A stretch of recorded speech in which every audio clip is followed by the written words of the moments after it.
My name's Mike Peel. I've got a special effects company called Rogue Creations SFX. We're based in Aylesbury in Buckinghamshire. We've been running for about 5 years now.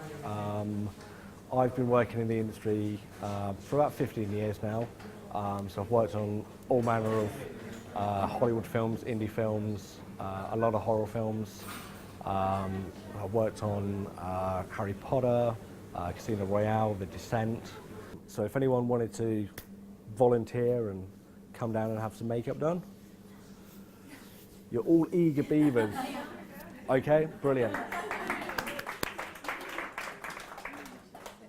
Just going to pop this on the face.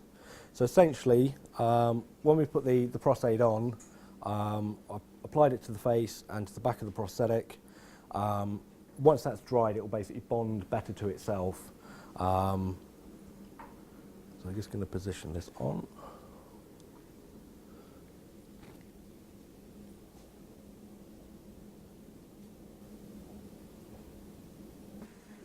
So it looks amazing at the moment. I'm just going to leave it as it is. So we're just going to dissolve that with some alcohol.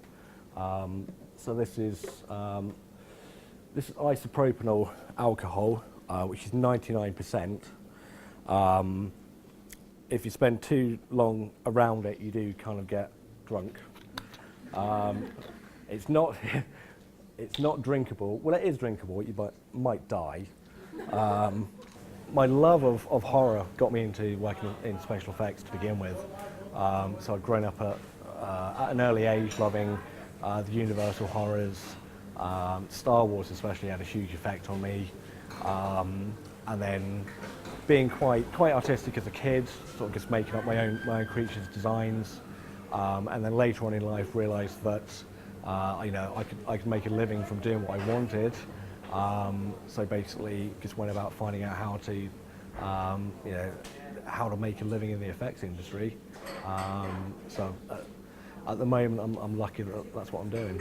So what I'm going to do now is just add a little bit more colour, a bit more red, and just to get kind of a nice coverage, just with a normal paintbrush, or what we call these chip brushes, essentially because they're used by chippies for painting and decorating.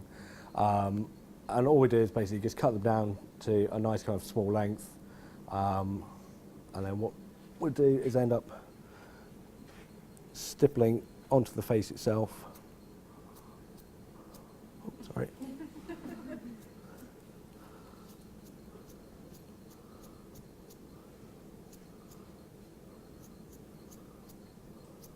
Sorry. It's quite a strange journey, quite tough at times, and the time that I was doing this, was about 15, 20 years ago, there wasn't as much information as there is now. So the internet wasn't as prevalent back then. So finding out information, especially techniques, a lot of it was hard copy. So magazines, books, videos.